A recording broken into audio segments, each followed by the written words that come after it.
I think as a species, we're about the only species that can actually put humor into our communications, you know, on purpose. I looked up communications in the Wikipedia, the online dictionary, and it said that all organisms actually communicate. Even fungus communicate with each other. I know, I'm thinking, what would a fungus say to each other? Hey, Jan just cleaned your bathroom, let's multiply. So, and I just read an article that, I think it ran on one of the morning shows, like Good Morning America or something, that dogs can laugh. Researchers at a Seattle animal shelter said they found out the dogs can laugh. Yeah, I know, they said that little panting sound they make, that ha ha ha. That's my dog panting sound imitation, by the way. It's the best I could do. The panting sound they make is actually laughter. Yeah, I almost believed them, so I realized they're talking about dogs in an animal shelter. I don't think they're laughing. I think they're saying, adopt me, adopt me. I think sometimes we give too many attributes to our animals, don't we? I saw too many human attributes. I saw a TV show, a woman had a dog with obsessive compulsive disorder. I'm not making this up. The dog had a stick, and he'd run around the backyard, and he'd bury it, unbury it, bury it, unbury it, all day long with a stick. She finally put the dog on Prozac, $75 a month. I'd throw away the stick.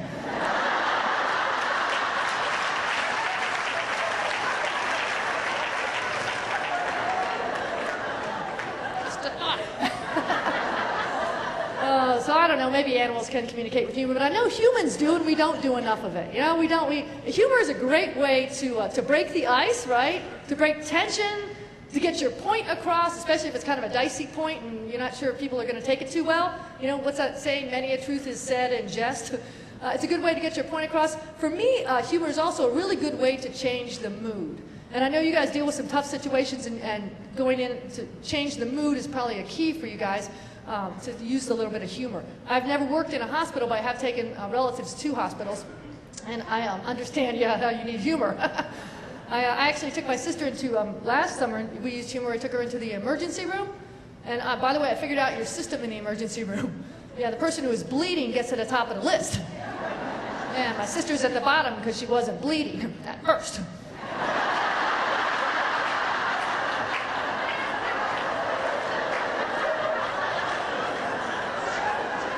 Oh yeah, 5 hours of that, I said, Debbie, I gotta cut you. We'll never get out of here.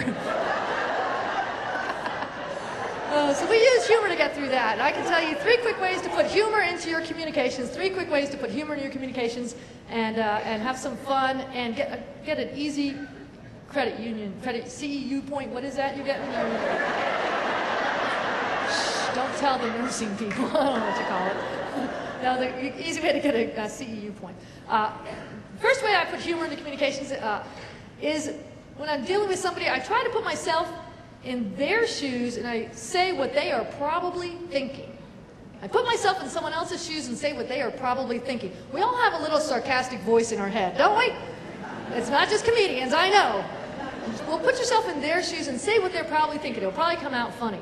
A good example, a couple weeks ago, me and a friend were going up on Amtrak up to Santa Barbara for the day, and we were getting on the train, and the little conductor guy takes your ticket, and he hands you a seat assignment right there. And right in front of us was this guy who was like all hyper, and he was just crazy. He was in the conductor's face. He's yelling at the guy. He's going, I want to sit in the lounge car. I want to sit in the lounge car. You know, where the bar is? And I know, and he's all hyper, and the conductor gets him his seat, and he sends him on his way. And I thought, man, this poor conductor, what's he thinking? So I walked up and I said, man, you think that guy needs a drink? Maybe he needs to sit in the Ritalin car. Wouldn't it be funny if the lounge car was closed? Got a nice laugh, and we actually got great seats, ocean view all the way up. Travel with me, baby. So put yourself in the other person's shoes and say what you think they're probably thinking. You can do this at work, a great way to start off a conversation if you want to add some humor, or a good way to practice it, you can do it when you're waiting in line at like the bank or the airport, especially if the person in front of you has been a jerk to the teller. Or, or if you're a jerk, I'm going to be behind you and do it. Walk up and say what you think that person is probably thinking, what that cashier is probably thinking. Or when you call a customer service at the end of the day with computers, think of what do you think that guy is thinking? He's been listening to our computer questions 8 hours. Put yourself in his shoes and say what you think he's probably thinking. It'll probably come out funny and you'll get the conversation off to a nice start. Now, it's important to say what you think they're thinking, not your sarcastic head, okay? Yours comes out a little more bitter sometimes, doesn't it, huh? I was having a problem with the post office last week. Shocker, see? And they were messing up one of my mailings, and I'm talking to the postal woman like 10, 15 minutes, and finally she looks at me, and she goes, "This is not my fault." My sarcastic voice is going, "Well, isn't that the motto of the post office?" Don't say that. You won't get any help, okay? Kids do this all the time, don't they? They're always saying stuff that we're thinking, because they don't have those filters yet, right? So they just blurt out a lot of stuff that we're what we're thinking in the room. My brother and his wife and 3 kids came out to visit me, and we went out to a Mexican restaurant last year. And my 10-year-old nephew Patrick ordered the Mexican fiesta platter, which was the size of Mexico, okay? It was huge, you know? And he ate most of it, which was good. But at the end of the night, the check comes, and I grab the check, and of course my brother's trying to get it, and we're doing the little tussle thing with the check. And finally Patrick pipes up, "Dad, let her have it. We don't know how much this thing cost."